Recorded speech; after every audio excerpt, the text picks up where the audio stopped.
Okay, so last time when we were working on the puppet, I paused the video, and this was because in Vectonator, while we were making the puppet, copy and paste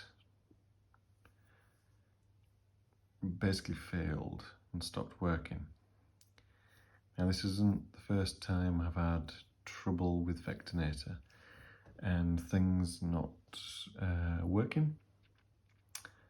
A good example of this would be, for instance, down here I've got this model, this model, this model, this model.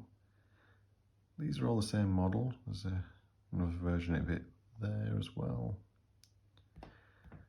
And recently I've got these models here as well. These ones are new. Now the trouble I suffered is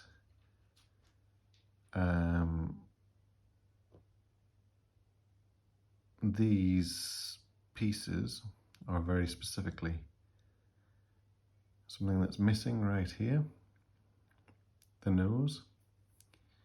It kept disappearing. This was when it was messaged to me through iMessage, and I could not work out why this nose was disappearing.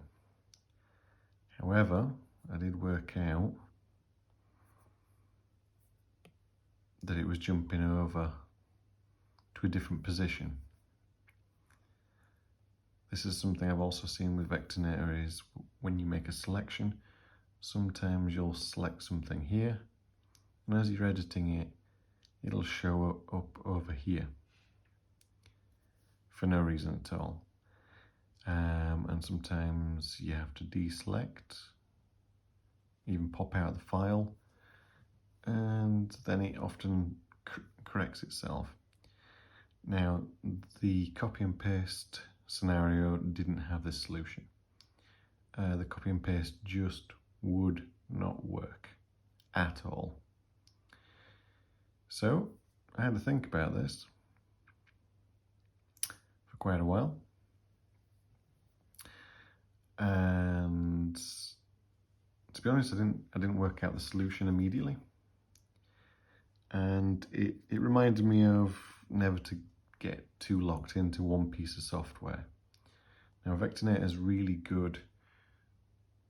It's good because it's free, for one, but it's got a simple interface, and it's quick to make a kind of geometric kind of graphic.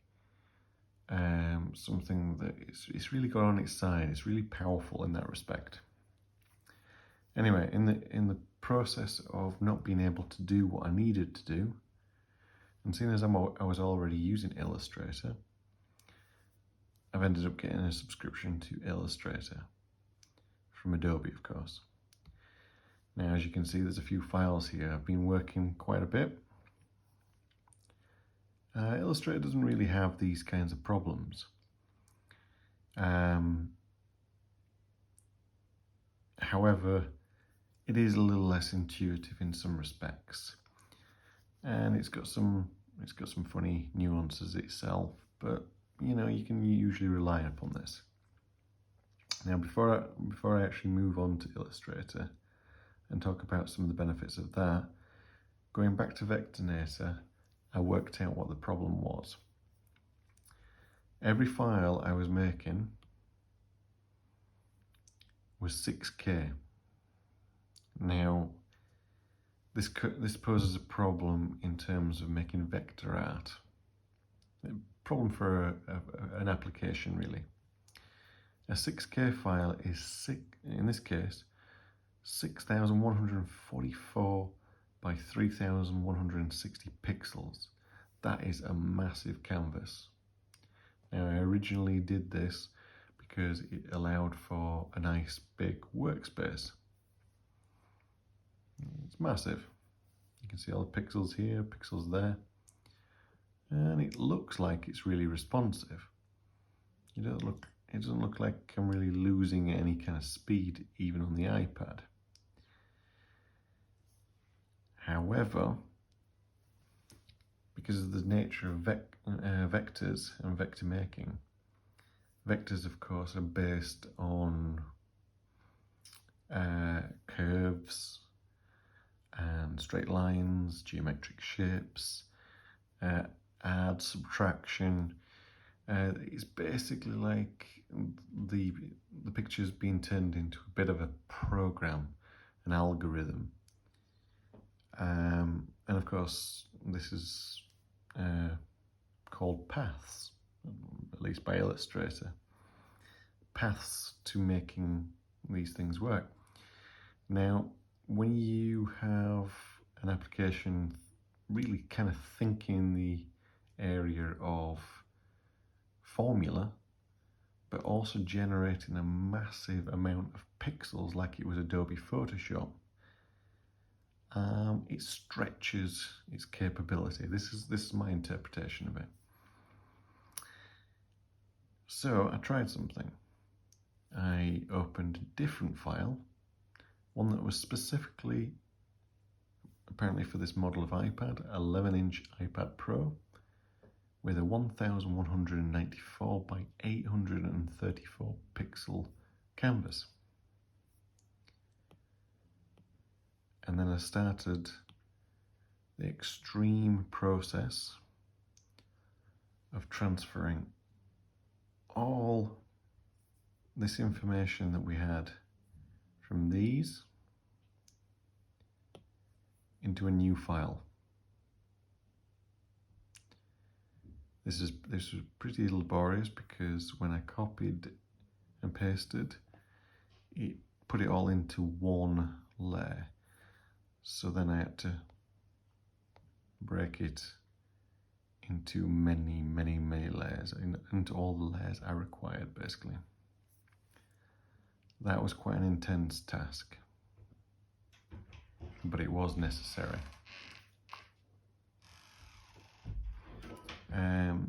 That is now basically done, and as you can see, I've got a kind of work file here to make in the puppet.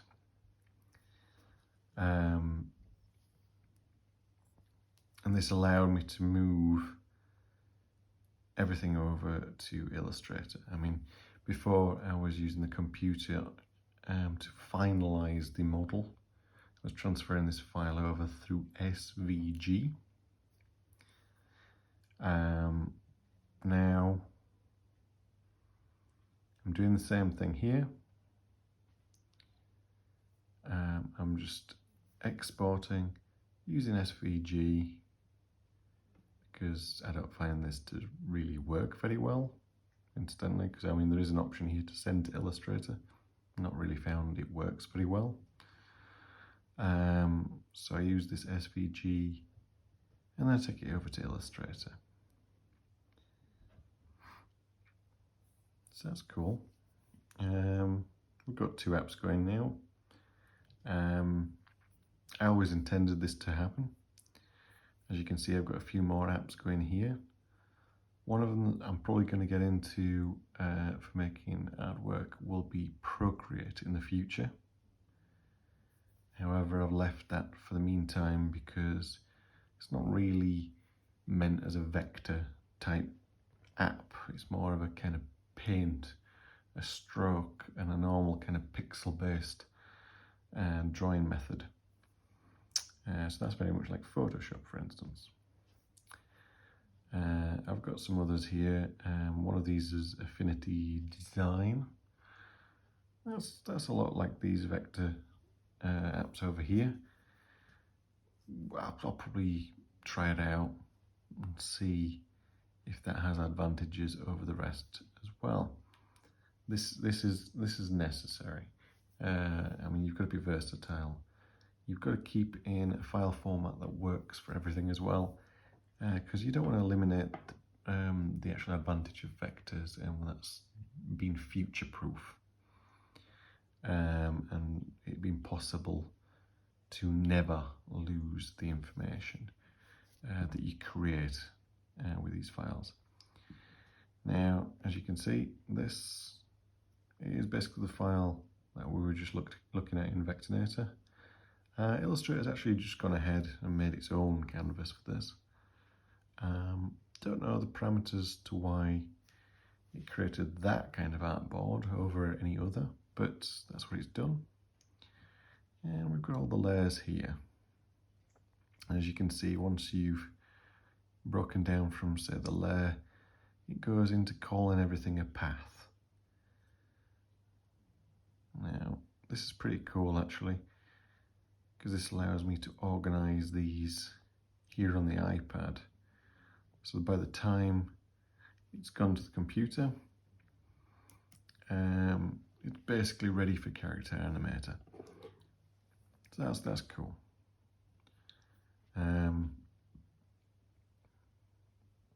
I continued to work on the character as well afterwards. So for instance, I've given it a new face. I constructed this face, which had more symmetry to put the information over onto. And yeah, this is running off a kind of shared creation. So for instance, when you import down here, import and open, it brings it over, in this case, to the Creative Cloud. You can both save information on your iPad or on your computer, but you can also save it to the cloud, and that actually is pretty cool, that bit, because I had some issues, well, some manual issues. It was very achievable. I would put the information onto a memory card and take it over to the computer. Now I save to the cloud and away we go. You can access it anywhere once this tick mark has presented itself. So yeah, I'll be doing a lot of work on taking all this information and putting it onto more workable boards inside of Vectonator, and I'll also be expanding on layers and sublayers and groupings within Illustrator to make all this work properly. So yeah, the moral of the story, don't get stuck on one app and always keep your mind open, because generally there is a solution to anything that might stop you from continuing to work. But of course, never give up. Thanks for your time.